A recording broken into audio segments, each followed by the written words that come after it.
Hello and welcome to the PocketGamer.biz podcast Week in Mobile Games, where we talk about the week's news and provide some insights. Craig Chapple, Head of Content at PocketGamer.biz. With me today, as usual, is Aaron Astle, our news editor. And we're going to have a special guest, Charlie Scowen, heads up the PGC conference agenda here at Pocket Gamer. Good to have you on the show. Thank you for having me, Craig. It's been a long time coming, I'd say. You've never been on the show, yeah. Well, we've tried to keep you away, but keep me away from the madness. It was about time. Yeah. Yeah. No, you're deep in the madness with PGC. Yeah. To be fair, yeah, it's complete madness over here. One event finishes, three more take its place. Yeah, as is the life of events, and I'm sure, if there's any event organizers listening to this, I'm sure they'll very much know the absolute chaos. But we got to thrive in the chaos, am I right? Yeah. The one day you get of like, oh, we finished it. Immediately into a meeting to talk about the next. No, we're behind on the next one. Go.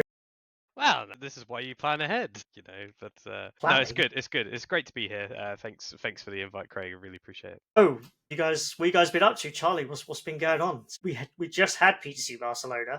Have you recovered? So we just come back from PGC Barcelona. It was an absolutely incredible event. It was probably like our most successful launch event that we've done. We've had so much great feedback and everything, and yeah, I wish all the team were there to see it. Like I genuinely can't understate enough like how amazing the event was, and just the amount of love that we've been getting was incredible. I picked up a slight cold from that, so I've only just recovered. I normally don't get ill, but it seemed to have got me this time. Conference lurgy always comes. Luckily it didn't hit me too much, but I've just been a little bit recovering from that, doing some sports, who like sports and all that sort of stuff, a bit of golf and all that. But I've been diving back into Kingdom Come Deliverance 2 now that I've had a bit of time to sort of relax and play some games for once. What's Kingdom Come 2 like? I've not even played the first one. Fantastic game, fantastic. I'd say, like, obviously because the second game came out this year, there's a lot of stuff that they've worked on from the first game that is miles better, but it's just the story, the performance, the gameplay and everything. It's just one of those games that is just constantly warms your heart. I'd recommend it to anyone. Five-side football, golf, and you go to the gym. What's going on? Are you going to do that marathon? I'll get back to you about that. All right. If you do it, I'll think about it. Yeah, maybe we should organise one for our next event. All right. Aaron, what have you been up to? My last week's really been living vicariously through YouTube videos about the Switch 2. So I haven't got one as of yet. Not really enough of a Mario Kart fan for it to be worth the expense right now, although I'm inevitably going to be getting it as more games come out. But obviously, as a big Nintendo fan, I can't help but just watch other people playing the Switch 2 or talking about it and talking to friends about it who also don't have it yet. A few of them are getting tempted now. They're getting sucked into the hype. Before it launched, they weren't fussed, and now they're more tempted than I am. It's that FOMO, right? Yeah. You see other people, and you're like, I'm a bit like that. Actually, I'm a bit like that. I've looked at it and I've gone, I don't know, is it worth it getting it then? And then now I've seen that people have got their hands on it. I'm like, I could do with spending £400 on a console. And then like £70 for the next game. £70 for the game, yeah. I mean, I've got to get ready for Legends ZA. Like, let's go. Yeah. I might get one at the end of the year. I've not been up to too much since the conference. I'm having a bit of a rest at the weekend. But what I have been doing as an update for everyone, I know nobody cares. I've been playing more StarCraft 2, and I'm into Diamond League at long last. I know. I did take a little break from it, and then now I've got back into it again, probably even more so somehow. Yeah, Diamond's pretty good. I think that means you're okay at the game. What's the tiers? What's well, bear in mind, I guess not as many people play as they used to. It's still quite popular, I think, but not that popular. So it's bronze, which barely anyone is in.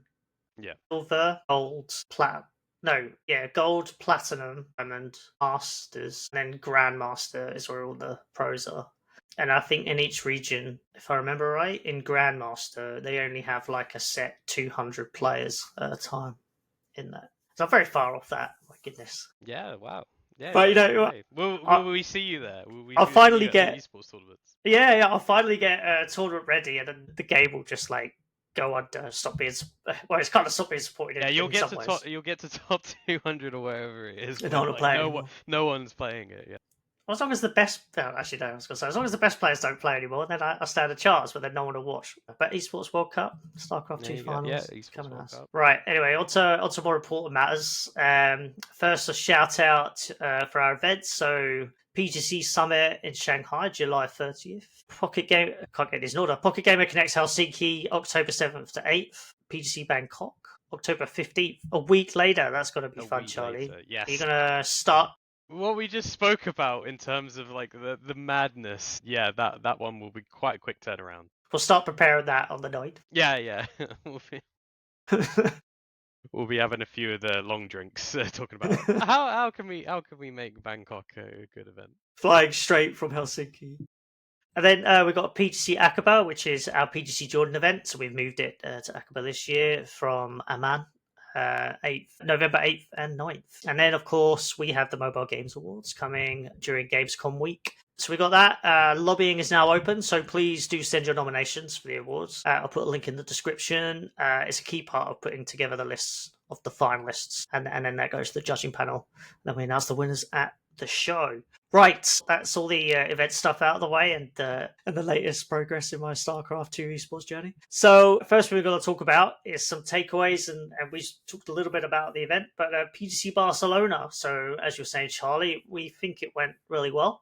There's lots of great feedback. Yeah, like loads of amazing feedback. The outpour on like social media, like on LinkedIn, has just been incredible. Like the amount of people just saying how amazing the event was, how much an event like that was needed. Not to toot our own horn too much, but we've got to celebrate the successes. Local developers, publishers, everyone was just so happy with the event, and our international attendees as well were just blown away by the scene. Really, like it just really felt like a proper event in a sense that there's something really strong here, and yeah, we're already looking at coming back again next year. Yeah, I think I guess one of my takeaways from the show is that I know people have been talking about Barcelona as a kind of a growing hub for a while now. Mm-hmm. And you've heard studios going there. You had kind of Bandai Namco setting up their Barcelona studio. They wanted to do a bit like Supercell and other companies going there. But it wasn't really until the build up to the show and during it, I realized actually just how big the scene is there. So, Yeah. I mean, obviously you have like a social point, but the fact that you've got, I'm going to forget now, but FunPlus, Scopely, King's there. You've got Sansoft there, as I mentioned already, Bandai Namco. And Scopely is like their biggest hub in the world in Barcelona, which is fascinating. And it's kind of almost like, in some ways, like the linchpin of everything that they do. So obviously they have other teams around the world that do that, but they have like marketing there. I think they have, I'm going to screwing something out. They have like their back end, like one of their back end platform developments there. They support other games. There's a lot going on there, and a huge hub. And then obviously one of their co-founders is from Spain. Yeah, Javier. like it just shows like when you've got these massive global companies looking at certain regions, there has to be a reason like why they're setting up there, right? Like you said, Scopely is there. It's even bigger than like their other offices around the world. Like I was speaking with Talia from Scopely, and she said like I think it's their biggest office is actually in Barcelona. So it just really shows like the amazing talent there as well. Like, you on the first day of the event had a chat with Nesta on stage. Mm-hmm. They were talking about how the sort of like local talent is shaping the sort of future of Scopely, and I found that really interesting. Do you want to like sort of like give a sort of insight to what you spoke about on that? Because I was there, but obviously I'll let you have that moment where you can share what you guys spoke about. Or suddenly got to remember what we spoke about. Yeah.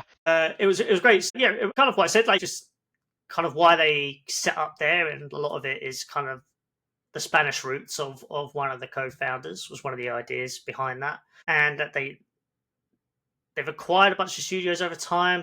I haven't got it in front of me. I'm going to have to remember. Omnidrome, I think, was one. SN Games was another local acquisition, and there was another. I found it. Genjoy was another. So they've actually made a lot of acquisitions all in that country, all in Spain and in Barcelona, and they actually employ over 1,000 people there. So when I say it's big, it's not like even like, oh, it's a few hundred there. It's 1,000. It's pretty major. So that's interesting. And then actually, I think I think Scopely takes fairly well, at least what they're saying on stage, right? But I did ask, like, does that mean you're kind of responsible in a way, a little bit, for the dev scene there, like in terms of you have to support it in some ways? People might be hearing me say this and be like, well, they don't have to do anything like that.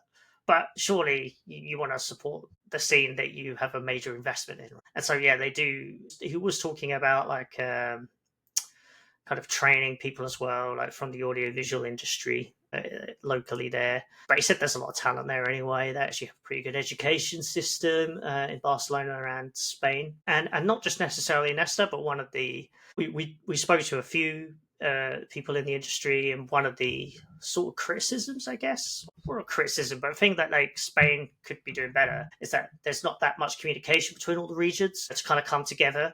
And then if they came together, one, they can obviously support each other, kind of like you see in Finland. And then obviously that actually makes it a lot easier if you want to, I guess, lobby or something, government to kind of get policies that benefit your industry or at least get your challenges across. Yeah, the sort of some of the groups as well. So like we were working with likes of Barcelona and Partners, AV, who are like the sort of the Spanish Games Industry Association. There was like a Dev who I'm pretty sure Craig, you guys worked with them on our on the Spanish Games Industry report. Yeah, we should download in the comments. Yeah, download in the comments. Yeah, but plug that, get in.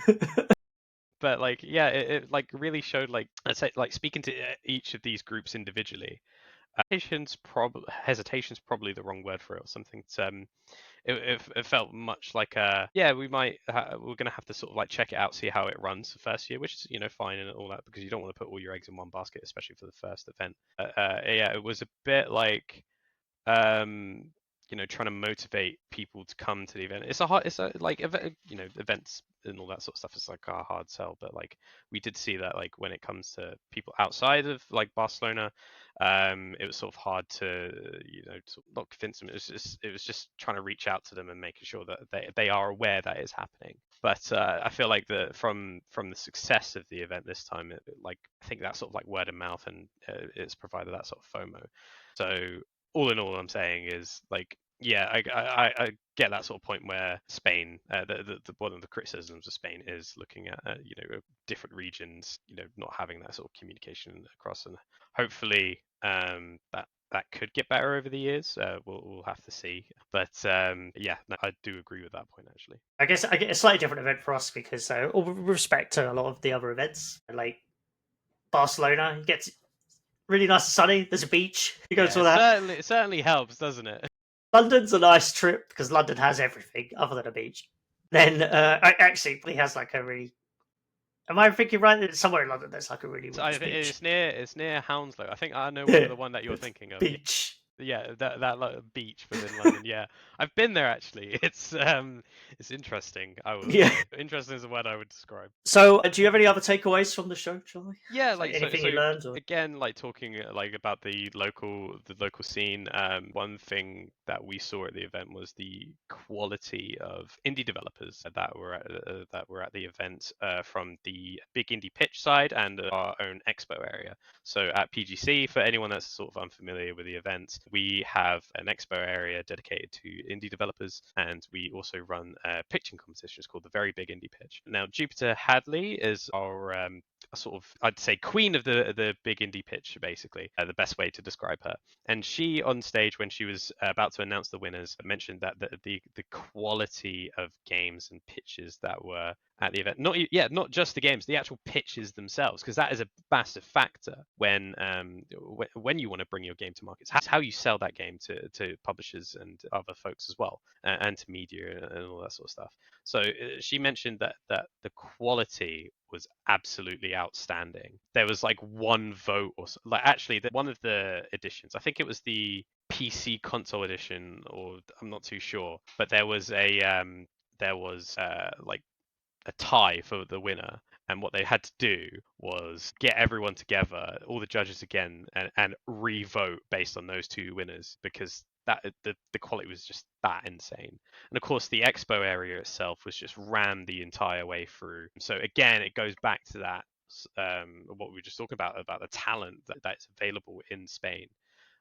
Is truly outstanding. I'd say that's probably my biggest takeaway from the event. I wrote a few. I'll go through them quickly. As always, I always say that, and then I spend 20 minutes talking. One of my I went through the takeaway of like how surprised I was about how big the scene is there. I think like from that is also how many massive games come specifically from like Barcelona specifically, really, and wider Spain. Obviously, we've had Social Point that's been very successful with their games. Then they got bought for $250 million by Take-Two.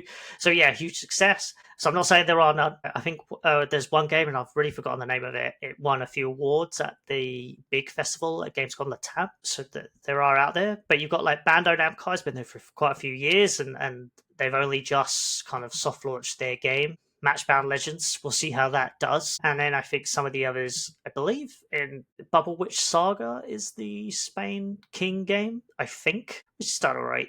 But I'm curious kind of over the next few years, what else new comes out of the region. I think that's going to be pretty big, but publishers are already setting up there, so publishers seem pretty happy with what's going on. My other quick takeaway, so direct consumer, I say this for every single event as a takeaway, but that was a massive thing, especially this time with the Epic Games versus Apple ruling that kind of cracked open the App Store. And obviously, Xola and AppCharge were there, and they both had a party at the Soho House. So they're kind of really doubling down once again, not just their presence at these events, but that's how big the story is, right? That investment is worth it. I was speaking with Chris Meredith from Xola, and he was saying that this week they were off to Get Games Forum Hamburg. It's and then you go on their website where it says like all the events, absolute mega list of like all the events that they're attending. It's just like, yeah, like you say, just slapping down on like, throwing here we are, here we are, we're here. But no, that's good. It's really great for them. It's working. They've been doing some really interesting things. Chris, I had a really good chat with Chris Meredith actually about what they're sort of looking at. Because he's been working with Nick Paul from Yuki about some really interesting things coming up, and sort of the opportunities that the UK government can take advantage of, because but they've got loads of other things to sort out, of course, but but they're trying to really shove the opportunities of what's been going on in the industry in their faces. And some other takeaways, so obviously AI is a pretty big topic there. I think we had 2 tracks on that, but one of the best talks basically is this guy from the AI guys, no less. It's the co-CEO and CTO Ken Noland, and he recreated the original XCOM from scratch using AI tools. So we'll have that video up soon if you didn't see it. Put an article on the site about it, but it's just an actual practical look at, can you use these tools to make a game, right? There's all the hype about it, but can you actually do it? And he's like done it, and he said it was kind of really eye-opening. Well, sorry, he said I thought it was really eye-opening as what's possible. He was basically like, it's not ready. AI tools, they're not going to come and replace all your jobs, right? It's just like that amount of hype is not real. However, I guess but then he caveats that somewhat and says but he still made this game and engine in 3 months. And so it actually helped him a lot. But his point was, you need that expert to steer it properly and to check everything. Otherwise, you can't just leave it to do something and then that's it. So then is the question then, rather than is AI going to take our jobs and all that sort of stuff, it's what new things are possible that may not have been from AI? I saw that from Joachim. He posted something on LinkedIn, and it says there's a lot of questions about the ethical side of things and jobs, but no one's asking how can AI, what can you create with it? What new possibilities and new opportunities there are? And it seems like that maybe some of those questions need to be directed towards that. I think AI it's overhyped 100%. Especially by some of these executives at these massive technology companies like OpenAI, way overhyped.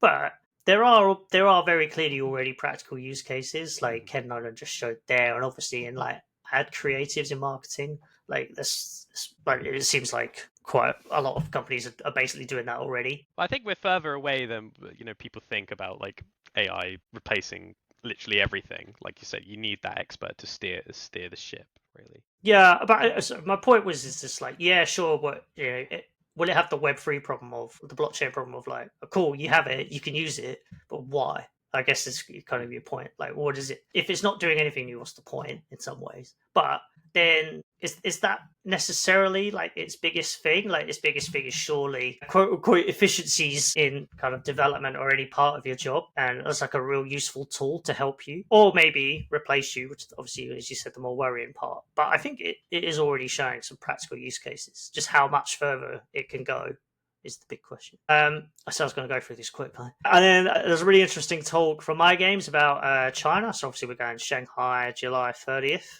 It was really interesting to talk with step-by-step guides, and some of the things are kind of obvious things you already know. He said you could have taken up, I think, to like 2 years before, like to get your game from like start to launch there. Now it's like 9 to 12 months, which is still a very long time. And some of the funny things he said of like the criteria, right, is a character can't have a visible scar on their face, and they can't have red eyes. So you've got to watch out for that.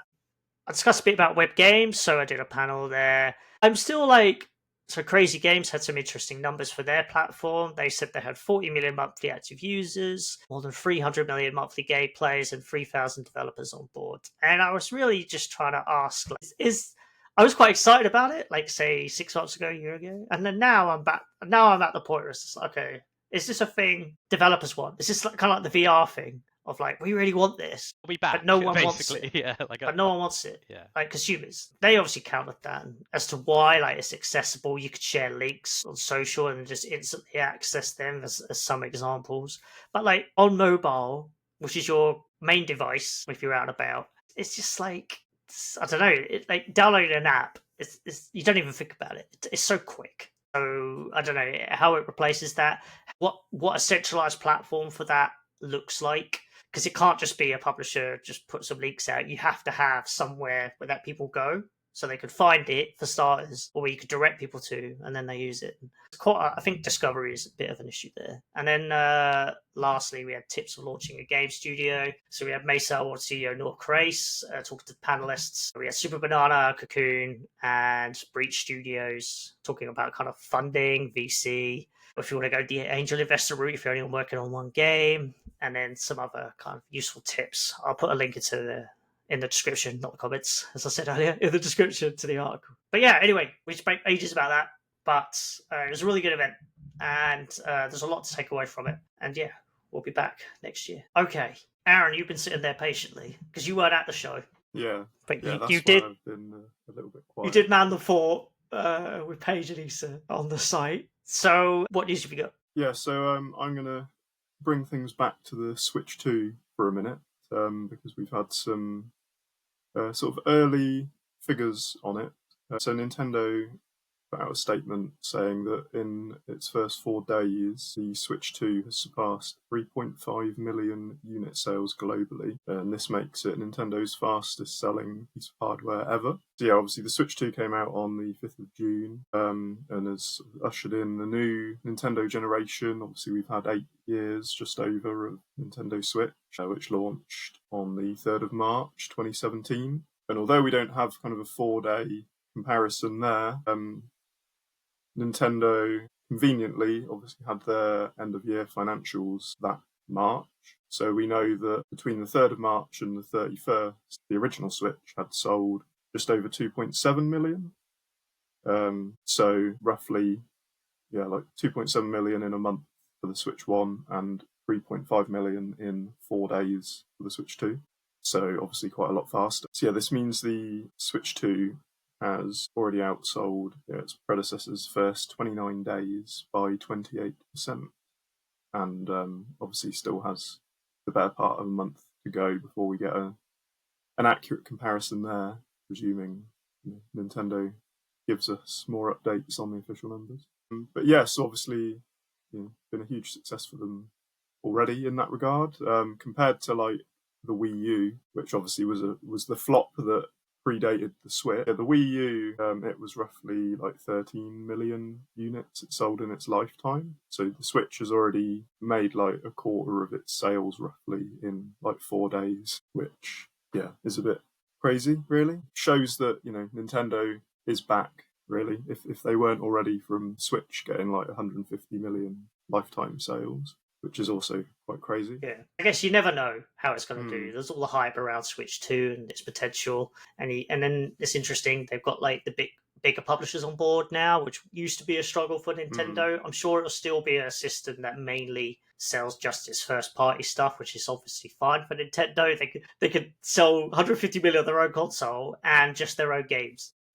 Amazing, and they don't have as big a problem with, like, say, an Xbox of trying to get actually games out on the system at certain times as it has been over the last generation. I know they've obviously made major acquisitions to rectify that.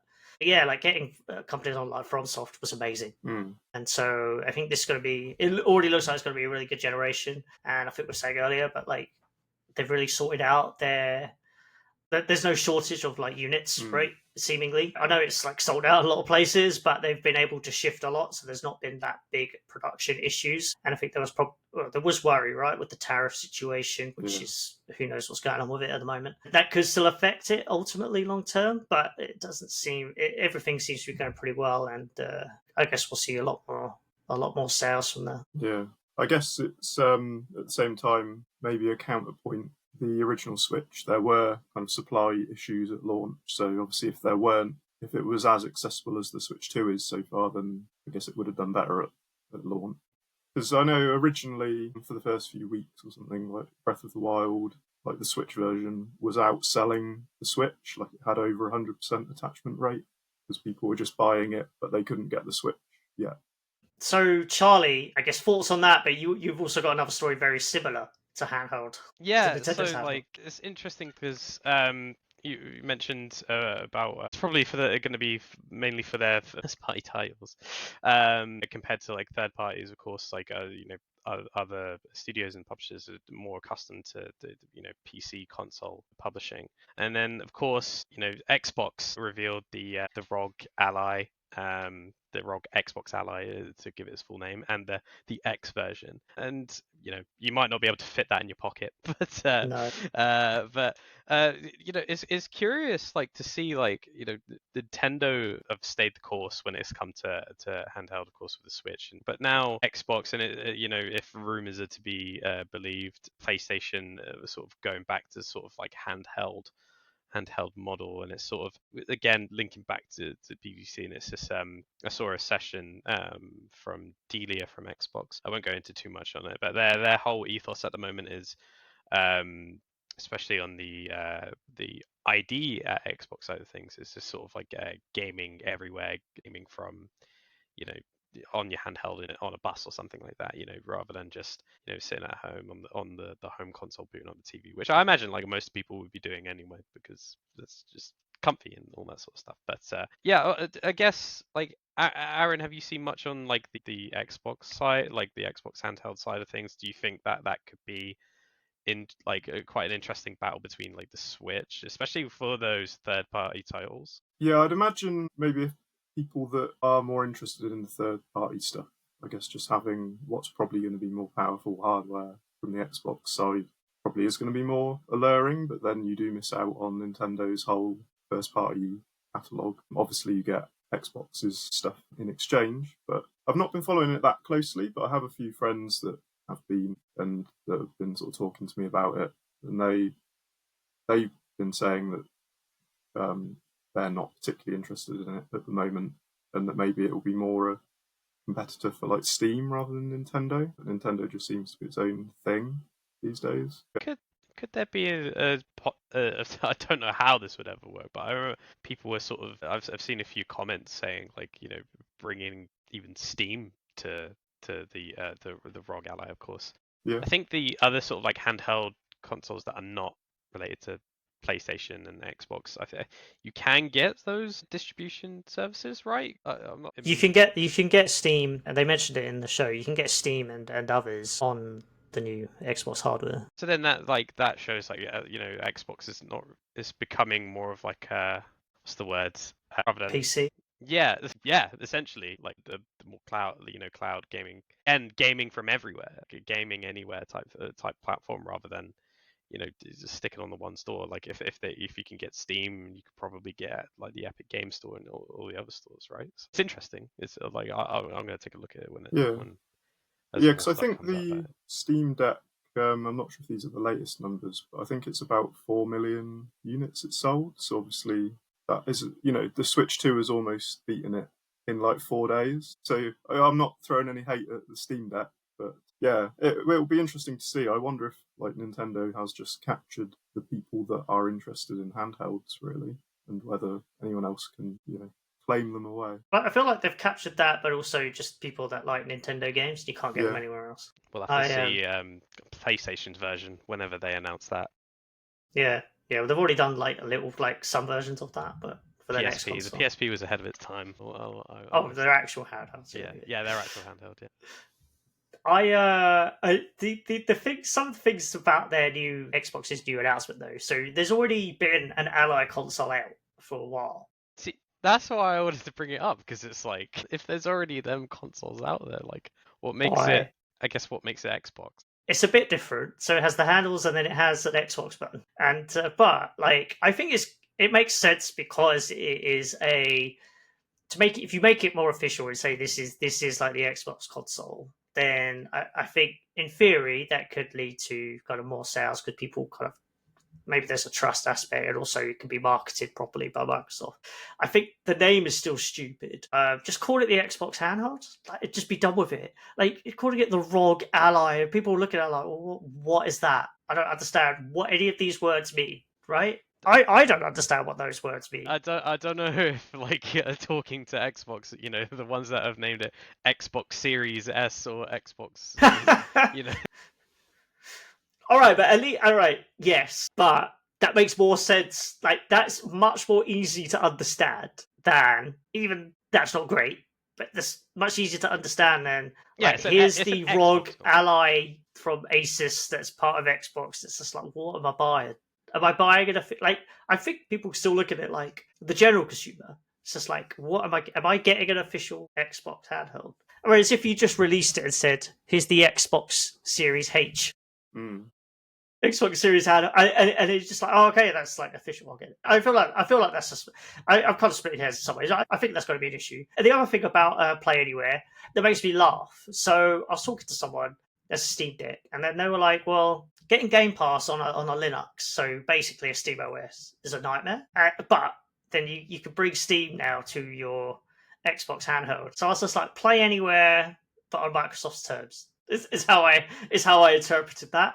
And obviously they want to be on sale on a PlayStation because PlayStation outsells them dramatically. But that's another thing. But I'll say again, I still don't think they really care for mobile. They still haven't released their store. What's that all about? What's going on with that?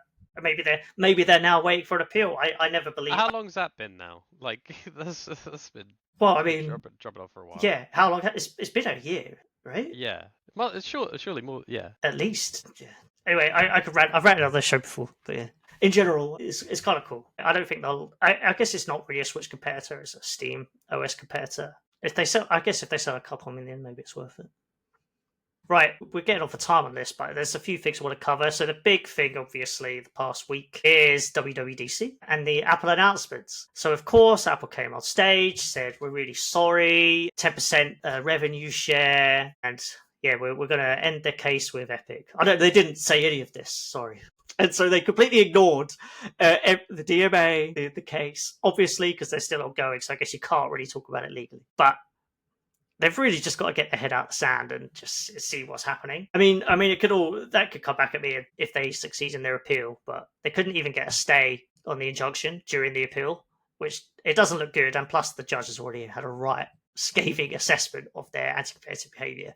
Doesn't look good for them or the 30% fee. But what did they actually announce? So they announced Apple Games, which is, I thought it was just at least what they did on the keynote, they did some other announcements after. But Apple Games, they give it a couple minutes. It's just a really lackluster announcement, I thought, to be honest. Like, at least on the face of it. So you get leaderboards, you can do challenges with friends, so you can kind of compete for top scores, which is kind of cool. Maybe that gets in a little bit on the likes of skills, but there's no money involved. So curious kind of how that shakes out. You got social features like play together. A lot of these things that actually other consoles that have already, they're now finally catching up on, even though you can use like some of this like a Discord or something, right? But maybe for the general consumer, maybe that works.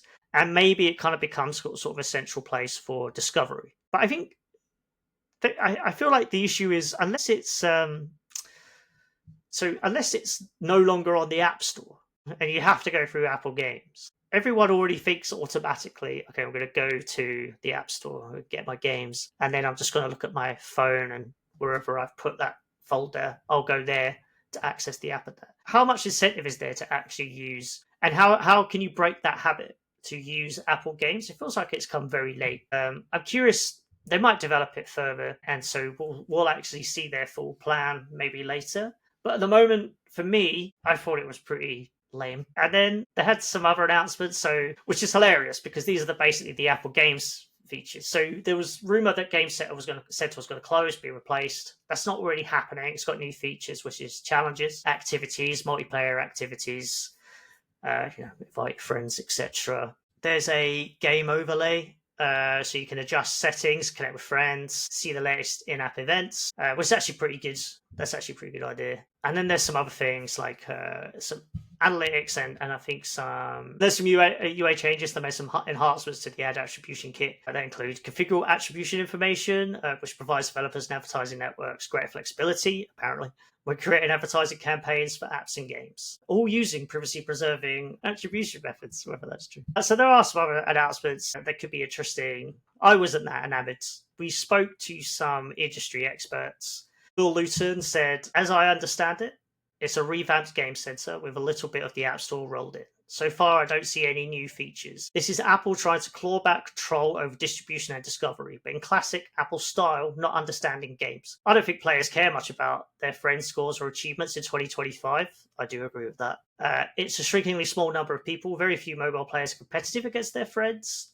They're locked into either solo or stranger play, so that's not a draw. They also don't care about discovery. That's a developer rather than player problem. So I don't think this will have a significant impact. Evelyn Herrera, she said, Apple Games will be a great opportunity for indie game devs to win more exposure. Non-gaming apps occupy more than 85% of the iOS App Store. So imagine all that space opening up to showcase games only. She said she's also confident that Apple will find new ways to reward great products, as with App Store featuring, but now having more space for creativity on how they do it, since they'll only focus on games. I do think that is a good point, because featuring doesn't really exist anymore. But does Apple want really featuring to exist when they're trying to sell Apple Search ads as well? It's kind of by design. And also, my main point for me is just like, can you not just do this within the App Store? I don't know. Like, you have an app, you have a games page, so why not just do it? I don't know. Why not just improve that? And then last thing, she added, because we also asked about people's opinions on Apple Games and what other things they'd like to see. So they said recommendations would be great. Now recommendations are based on category ranking, keyword ranking, or similar products to the product page users see, but there's no real personalization based on your playtime and actual usage of different apps and games. There's a lot of opinions. We're going to get the article out before this podcast goes out, so check that out on the site. Any thoughts about Apple in general, Charlie, Aaron, especially following the week's show? My only quick comment is I felt your hype die via the group chat from like Monday morning to evening. I was like to the team, right, we're going to do all this stuff. We're going to cover the event. We're going to do a special podcast. We're going to reach out to industry experts. Going to write an opinion piece. It was all planned. We'll get ready. And then I watched it and I was like, okay, it was a 2-minute section of nothing. I was like, I kind of agree with Will Luton. It's like, it just felt like it was kind of the same stuff, or just stuff that you're catching up from like a decade ago. Like, you've got to move faster than that, you know? Like, it just doesn't work. It felt like we just time traveled back to 10 years ago. Right. I mean, but how long have Xbox been doing achievements for? Goodness me, 20 years? Yeah, God, way before. What a joke. Yeah. And like the friends thing, it's like, well, maybe that was the general consumer, right? Because not everyone has Discord, but also Discord does exist. So it's good to have. So late to the party, and I think that just says a lot about how they haven't really made any effort to support game developers for years, for like the past decade, whilst games has grown into the biggest revenue generator on the App Store for Apple. And they take all this money, they take that 30% fee for these days doing absolutely nothing. And this is all they could muster. I think it's really bad, and they need to kind of get their act together and just make a proper store. Even forgetting the 30% fee, just make a proper store that actually gets people the games that they want. Maybe this is the start of that, but it's only the start. Right. Anyway, ran over. So what else have we got? We'll try and go through these last ones fairly quickly. But Aaron, you've got State of Unreal, another event. Yeah. So it was Epic's event last week, and yeah, they showed off quite a lot of stuff, like some Witcher 4 footage and Fortnite updates. But I'll keep focused on mobile. So the Epic Games Store, the general manager Steve Allison went on stage and said that on mobile the store has reached 40 million downloads and that they hope to grow it to 70 million this year. This is despite the company previously saying it had a target of 100 million installs. In fairness, I don't know if that was for this year. I thought it was like by the end of last year. Was Maybe it? It's this year. Oh, right. That's even worse. It might be this year, but they're still quite far behind. Right. And basically, Steve Allison talked about the two major additions, as he put it, that are planned for the remainder of this year to, I guess, bolster the mobile version of the Epic Games Store. Firstly, they're launching web shops next month, which will apparently be available to all developers, and those that use it will keep 100% of their net revenue on first 1 million per game and per year. And then after that, Epic will take a 12% revenue share. And then the other thing that they're doing is introducing self-publishing tools. This Q4 is the goal, apparently. So then that'll allow all developers to distribute their games on the game store. Those were the main things really for the store, but I also thought I'd quickly mention, so Tim Sweeney came out at the end of the live presentation, dropped a few spicy comments, I would say. So he basically said that revenue is shifting away from, quote, useless gatekeepers and middlemen, and basically said that revenue's starting to actually go to the people that are building games, such as Epic. And he basically sort of celebrated the industry opening up a bit and kind of, that change is happening. Obviously, this follows all the Apple versus Epic stuff. And yeah, he said that they're going to continue to fight for Fortnite and for other developers' freedom until all apps are free worldwide. So yeah, just thought that was quite some noteworthy comments. It's a good, it's a good campaign. I mean, we said before, but it's just amazing to think that about 5 years later, he actually got what he wanted. Yeah. Probably took a lot longer than he ever anticipated. A lot more money. It was 100 million at least on this kind of. But in the end, it was arguably worth it, right? I had a few thoughts in terms of their store or mobile, because of the judge's case. I wonder if there's kind of less value in alternative app stores now. Because if you can people all use the App Store or Google Play. Getting them to download something else like the Epic Games Store is very challenging, as Epic has found out. Albeit they've mostly had scare screens in their way. If you look at it like that, 40 million maybe is quite impressive. But because now, if that ruling sticks in the US and if it kind of gets expanded in Europe because of the DMA and elsewhere in the world, developers only need to have their game downloaded through the App Store, and then they could just link away for 5% fee. So you don't even want Epic's 12%, right? That's too much, arguably, unless Epic's doing a lot to kind of promote your game. But anyway, I wonder if that kind of affects that whole market in some way. Less value there, and then the other thing is it's just I guess 40 million downloads, whatever it is, it's good for Epic, because I always try and view them now as just the Fortnite company, right? So they're not, I don't know how seriously they take it.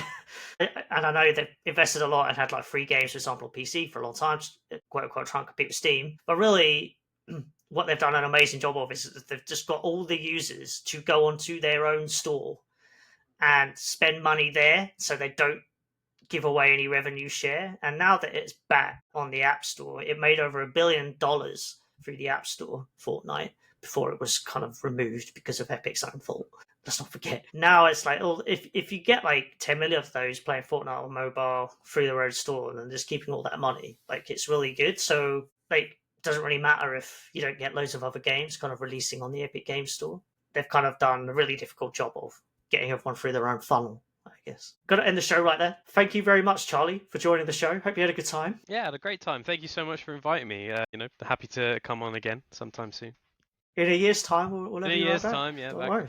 PGC Barcelona 2026 was great. Yeah. No, yeah, we'd love to have you back. And thank you, Aaron, as always, for being on the show. Yeah, it's good to be here. Talk some Nintendo again. It's got to be Nintendo, Pokemon, Yeah. Monster Hunter, one of the trifecta. Yeah. Right. Thank you, everyone, for listening. We hope you enjoyed the show. Have a good weekend. We'll see you again next week. Goodbye. Bye. Bye.